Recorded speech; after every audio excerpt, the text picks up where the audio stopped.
আপনার আমার অভিভাবক হয়ে যাবেন। এটা ছোটখাটো কোনো কথা নয়।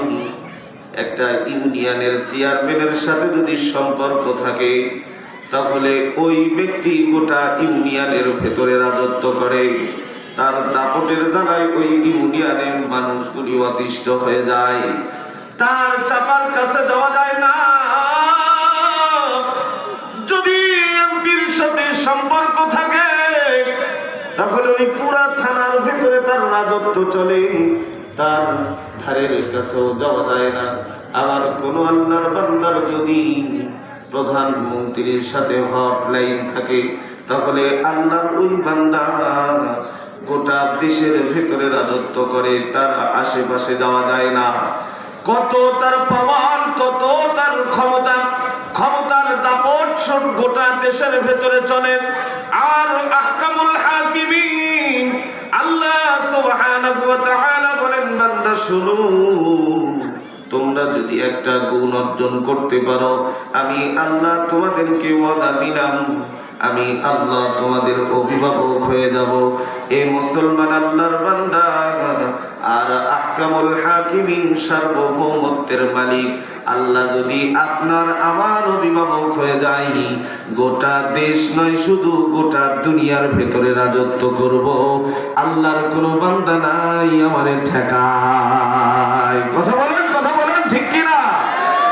আল্লাহ তাবারক ওয়া তাআলা যদি আপনার আমার অভিভাবক হয়ে যায়, এ মিরপুরের আল্লাহর বান্দা বান্দিরা শোনো, গোটা দুনিয়ার ভিতরে রাজত্ব চলবে। গোটা দুনিয়ার কোন আল্লাহর বান্দা আপনাকে আমাকে ঠেকাইতে পারবে না, কারণ আপনার আমার অভিভাবক হবেন একমাত্র আসমানের মালিক আল্লাহ, সার্বভৌমত্বের মালিক, গোটা দুনিয়ার মালিক এবং পরলৌকিক জগতের মালিক একমাত্র আল্লাহ সুবহানাহু ওয়া তাআলা। জোরে বলেন সুবহানাল্লাহ। আল্লাহ তাবারক ওয়া তাআলা বলেন, বান্দা শোনো, আমি রব যদি তোমাদের অভিভাবক হয়ে যাই, শুধু দুনিয়ার ভেতরে নয়, আমি আল্লাহ তাবারক ওয়া তাআলা জানা দিলাম, বান্দা শোনো, শুধু দুনিয়ার ভেতরে তোমাদের রাজত্ব চলবে তা না, তা না, এই দুনিয়ার ভেতরেও তোমাদের রাজত্ব চলবে, পরলৌকিক জগতেও আমি আল্লাহ তোমাদেরকে এমন রাজত্ব দান করে দিব, তোমরা সরাসরি আমি রব, আমি আল্লাহর জান্নাতে প্রবেশ করবে। জোরে বলেন সুবহানাল্লাহ। আল্লাহু ওয়ালিয়ুল্লাযীনা আমানু ইখরিজুহুম মিনায-যুলুমাতি ইলান-নূর। ঘুম পাচ্ছেন এখন? জেগে আছেন না ঘুমাইছেন? আল্লাহু আকবারের আওয়াজ শুনে মনে হলো এটা কোনো দলের স্লোগান। অনেকগুলি দল এখানে আছে, এখন বলে আল্লাহু আকবার বলবো কেন অমুক দলের স্লোগান, এটা বলা যাবে না। আল্লাহু আকবার কি কোনো দলের স্লোগান? জোরে বলেন, কোন দলের স্লোগান, কোন ব্যক্তির স্লোগান?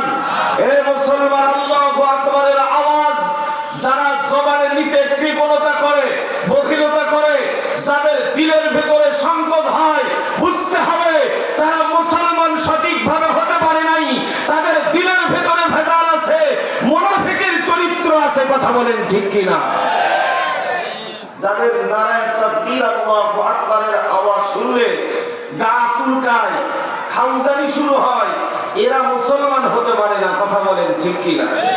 যারা ভারতের কথা শুনলে মাহফিলে বক্তাকে বাধা দেয়, বুঝতে হবে এরা মুসলমান নয়, এরা ভারতের দালাল হয়ে বাংলাদেশে কাজ করে। কথা বলেন ঠিক কিনা?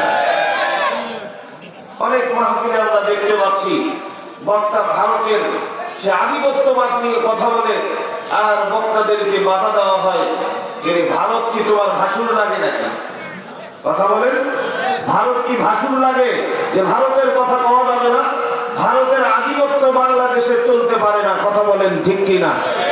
ভারতের আধিপত্য বাংলাদেশে চলতে পারে না, বাংলাদেশ একটি স্বাধীন রাষ্ট্র, স্বাধীন দেশ।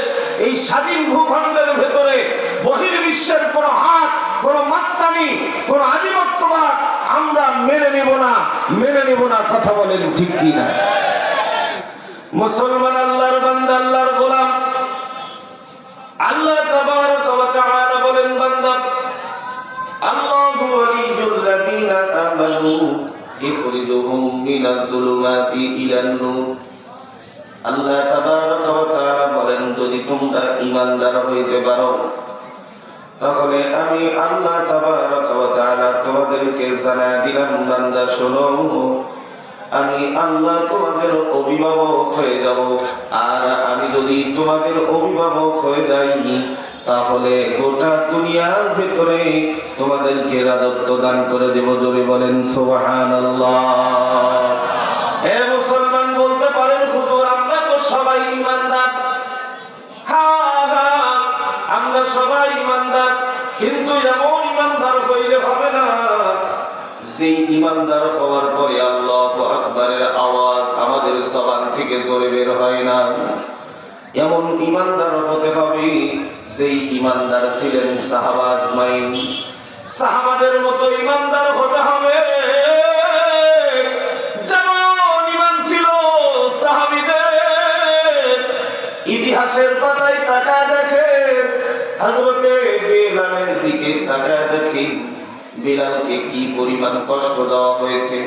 তাকে উত্তপ্ত বালির ভিতরে শুলিতে চড়ানো হয়েছে, শরীরটা ক্ষত বিক্ষত করা হয়েছে, লোহার শিক দিয়া গরম করিয়া হযরতে বিলালের শরীরের ভিতরে ক্ষত বিক্ষত করা হয়েছে।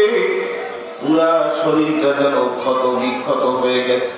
ওগো বিলাল, তুমি যদি ঈমান ছেড়ে দাও তাহলে তোমাকে আমরা ছেড়ে দিব। শুধু ছেড়ে দেব না, তোমার সুচিকিৎসা করে সুস্থতা তোমাকে গড়ে তুলব। সুস্থতা করে শুধু এখানেই শেষ নয়, আমরা তোমাকে আজাদ করে দিব এবং তোমাকে অনেক ধন সম্পদের মালিক দিব।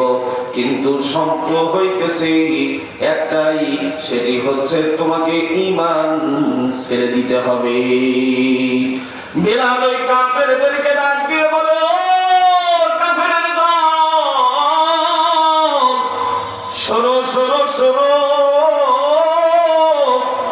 আমি বিলাল, আমাকে আল্লাহ তাবারক ওয়া তাআলা এই একটা জীবন দান করে দিয়েছেন। এই একটা জীবন কেন, আমাদের রব যদি 1000 জীবন দান করতেন, আমাদের লোম পরিমাণ জীবন যদি আমার মালিক আমারে দান করে দিতেন, তাহলে নির্দ্বিধায় সংকোচ ছাড়া, কোন প্রকার সন্দেহ ছাড়া আমি আমার প্রত্যেকটা জীবনকে আল্লাহর জন্য ওয়াকফ করে দিতাম। তোমার ধন সম্পদ এবং টাকা পয়সার কাছে আমি আমার ঈমান বিক্রি করে দিতাম না। মুসলমান আল্লাহর বান্দা, আমরা কেমন মুসলমান, কেমন ঈমানদার! একটা চা খাওয়ার পরে আমাদের ঈমানকে বিক্রি করে দেয়। কথা বলেন ঠিক কিনা? একটা বিড়ি খাওয়ার পরে সুদরুর প্রশংসা, কুশলুর প্রশংসা। এক কাপ লাল চা খাওয়াইলে সুদরু এবং কুশলু, জিনারু, তাসারু, বাটপার, সিটারের প্রশংসা করতে করতে তাদের চরিত্র বানায় দেয় ফুলের মতো পবিত্র। কথা বলেন ঠিক কিনা? আল্লাহ তাবারক ওয়া তাআলা বলেন, বান্দা শোন, যদি খাঁটি নির্ভেজাল ঈমানের অধিকারী হইতে পারো, আমি আল্লাহ তাবারক ওয়া তাআলা তোমাদের অভিভাবক হয়ে যাব। আর আমি রব যদি তোমাদের অভিভাবক হয়ে যাই, তাহলে গোটা দুনিয়া নয়, পরলৌকিক জগতেও তোমাদের রাজত্ব চলবে। কেউ তোমাদের রাজত্ব ঠেকাইতে পারবে না। মুসলমান, আমাদের ঈমানের ভিতরে ভেজাল থাকার কারণে আজকে গোটা দুনিয়ার ভেতরে মুসলমানেরা নির্যাতিত হচ্ছে, নিপীড়িত হচ্ছে, লাঞ্ছিত হচ্ছে। একটাই মাত্র কারণ, আমরা মুসলমান নামের মুসলমান, কিন্তু কামের মুসলমান হইতে পারি নাই। আযান দিলে মসজিদে যেহেতু যাই না, তাহলে বুঝতে হবে এখনো মুসলমান হতে পারি নাই। সাহাবা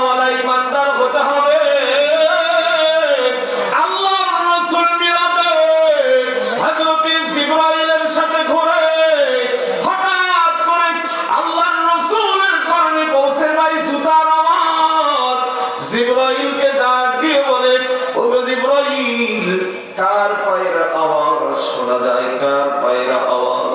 কে যেন হাঁটতেছে, কে যেন হাঁটতেছে। জিবরাইল ডাক দিয়ে বলে, রাসূল, এটা